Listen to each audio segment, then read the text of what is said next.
Hey everyone, welcome to a new video, and as you can see, I'm in a different account, VIP0, level 51. This is actually my first ever Pokeland Legends account. I logged in just to check, and apparently I did not have any friends back then, but I did have quite a decent team actually. Honestly, for an early game team, I had a freaking OP team, and I left this account. I don't remember why, I don't remember when, but I did leave this OP account. And this left me with a question. If I would start again, ever, if I would be a new player to Pokeland, what are the 5 things that I would do on a new account? Starting by number 1, always start on a fresh new server. When you open the game, you can actually check the newest server is the highest number possible. So for example, the most recent server that exists right now, server 982. New servers usually exist every Wednesday at around 23 PM or midnight Hong Kong time. So I always advise fresh new players to start over on a Wednesday. And when you start on a new account, it's actually quite quick to get the rankings unlocked. You only need to do a couple of battles, and very quickly you do unlock the auto battles, so the battles are not like always a pain to just go through. And there you go, level 3, I'm already free to move. I can check the rankings, and as you can see, like,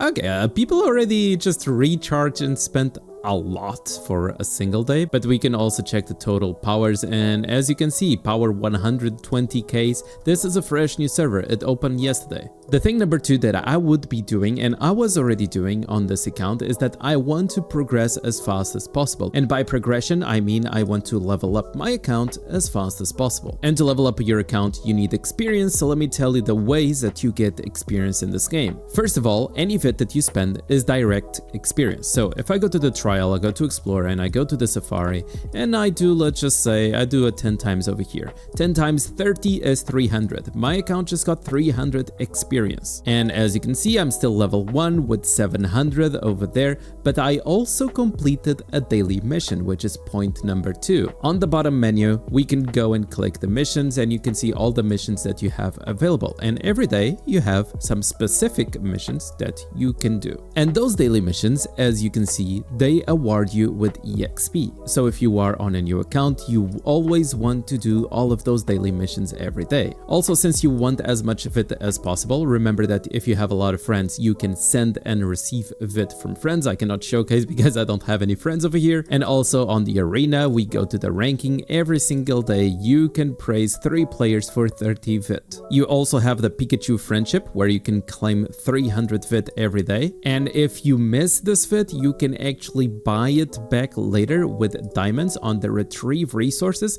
So like all of this VIT over here is from the Pikachus that you missed. You can also go to the VIP value set, so even if you get VIP 1, it's very worth it to spend 50 diamonds for this 95 VIT. And last but not least, even as a VIP 0 or a VIP 1, you can click on the VIT and you can actually purchase some VIT. I would recommend at least twice a day if you're VIP 1. If you are VIP 0, at least once a day, because this VIT in the long run will always be worth it. You are speeding up your leveling, you are speeding up your progress. And the very last place that you can get the experience for your account, Pokemon Transport. The Pokemon Transport is unlocked at around level 45 or so. I'll leave the number on the screen if I find it. And over here, you can actually spend some gold or diamonds if you'd like to get some EXP in return. But keeping in mind, I do not advise you doing this if you are very low on gold, so you really need to keep that gold up in order to be able to spend over here. And if you click on the question mark in the top right, you can actually see that the transport has a double reward time. So you usually want to send the transport if possible during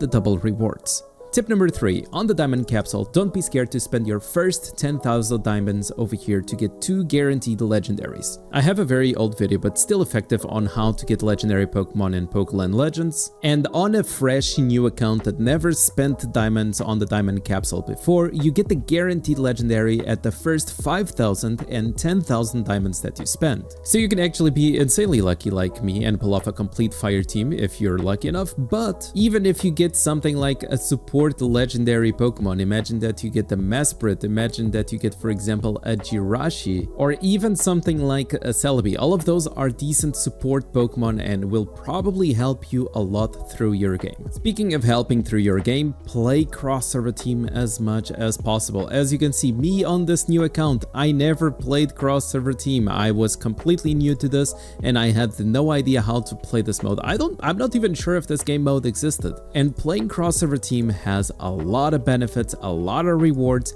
that your account will benefit from. Keeping in mind that cross-server team also has a specific time where you get double the rewards, so if it is possible for you to play during this double drop, please do so. Also, when you get to level 55, cross-server team is like one of the main sources of accessories for your account. Even though you unlock the gears and accessories before level 55, it's very important to keep playing cross-server team to get like as much as you can. Even me as an end game player, I keep needing accessories and gears all the time, so it's a resource that is very high in demand through the whole game. And last but not least, save your Unishards unless you are completely sure of what to do with them.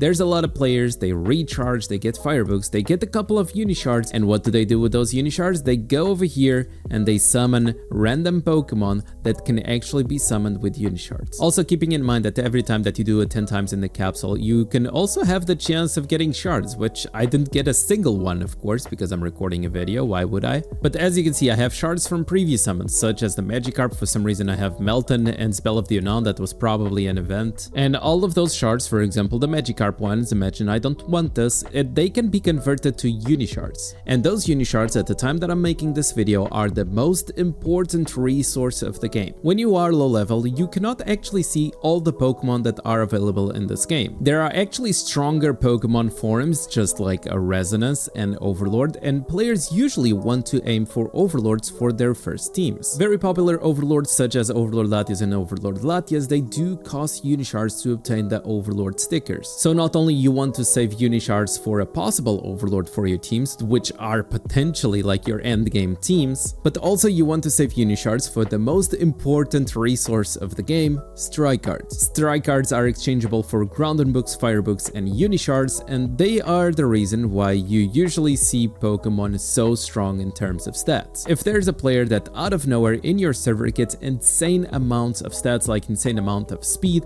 it's probably because he's using strike cards. And along your Pokemon journey, you will want those strike cards. A lot of them.